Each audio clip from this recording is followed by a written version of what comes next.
Later this week, a ton of students are going to be moving back to campus, specifically here at Gordon Commons. This is going to be the first dorm that students move into for the incoming semester. And so, it's going to be all walks of life coming into Phoenix and Tempe. But one thing that they're all going to have in common is that they're going to be carrying laptops, Chromebooks, maybe even an iPad to do their coursework on, because education has reached this technical age. And so that's why this has become a cyber criminal's dream. And so schools and universities have truly become major targets for cyber criminals in the past few years because of the large pool of people that come in, and the likelihood that a group of folks have vulnerable devices goes up the larger the crowd. So whether you have some kind of electronic device, whether that's a laptop or even an iPad, students and faculty need to be cautious of using free Wi-Fi. It's highly recommended that you install some kind of internet security program or virtual private network, better known as a VPN, because whether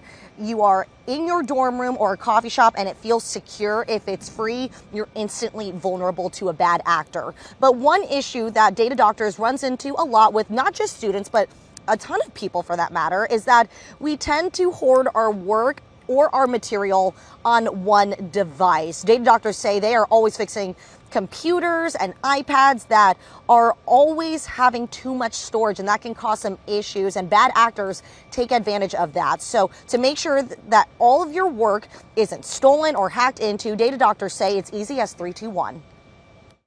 You want 3 different copies of those files on at least 2 different physical devices, and then one that's actually offsite, like in a cloud backup of some sort.